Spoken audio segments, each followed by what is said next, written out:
My mom would be at all my sporting events. Let's say I was playing football, okay? My mother would be on the sidelines, and if the play on the field started going one way, my mother would run along like, Mark, get him, get him! I'd be like, oh my gosh. I'd get in the huddle with the other guys. They go, Mark, is that your mother? I go, no, I never saw her before in my life. See, the greatest gift my mother ever gave me, she believed in me. I have overdosed on drugs on 3 occasions where I should have been dead. But I believe I was kept here for a reason. You show me your friends, I will show you your future. How do I know this? I hung out with losers, and I became the biggest loser of them all because I gave up everything I dreamt about as a little boy because of who I chose to surround myself with. My friends would drive me home at 2, 3, 4 in the morning.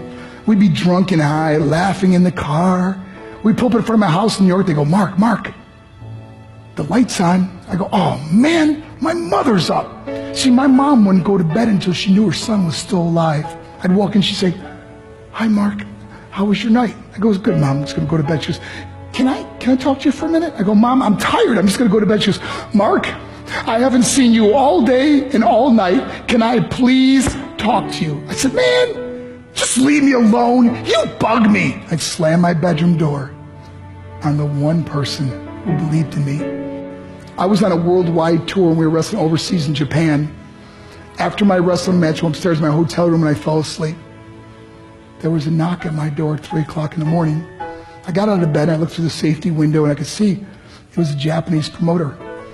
So I opened the door and he said, Mark, you need to call home. There's been an emergency. I went and got on the hotel room phone. I called back to the United States and said, hey, what's going on? They said, Mark, I don't know how to tell you this.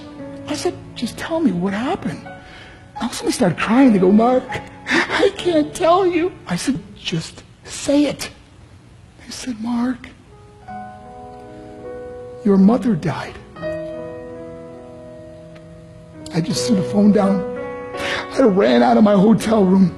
I took the elevator to the lobby, and when the doors opened up, I just ran out into the street. I mean, there was no cars, there was no people. It was 3 o'clock in the morning. And I walked down the middle of a street in Hiroshima, Japan, and I remember looking up and just saying, Mom, I am so sorry. I flew home for her funeral, and I was so nervous to walk up to her casket, so I just stood way in the back. And I kept looking from a distance, and I kept thinking to myself, Mom, please wake up. Please get up. And then I finally got the nerve to walk up to her. And as I got closer, I could see my mom for the first time. I mean, she was so beautiful. She was dressed in white. I mean, she looked like an angel. And I just stood over her and I said, Mom, you are my hero. Everything I am, everything I hope to be was because of you. You loved me so much. You gave me a life. You're the only one that ever believed in me. How did I repay her? By getting drunk, by getting high, by getting stupid, by hanging out with losers? For what? All she ever wanted to do was talk to me. I wish I could talk to you now, Mom. I wish you could see what I'm doing. Why couldn't I have been a better son? We are defined by our choices. But if you surround yourself with people involved in drugs and alcohol and pills, it's a dead end. I'm not here to preach to you. I'm here to tell you I lived that life. It leads to broken hearts, broken relationships, broken dreams, and death. For what? To get high? If you have a mother or a father, when you go home, tell them how much you love them. See, my whole life was about being rich and famous. I had to be a millionaire. I had to win the race. I had to win the race at the expense of my marriage, my family, my friends. For what?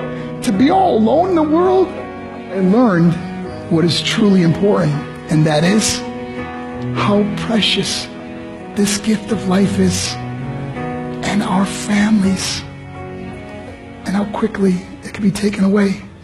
See, I no longer live in time. I live in moments. See, it's not what's in your pocket that matters. It's what's in your heart that truly matters. Love Love is just a word until somebody comes along and gives it meaning. You're the meaning.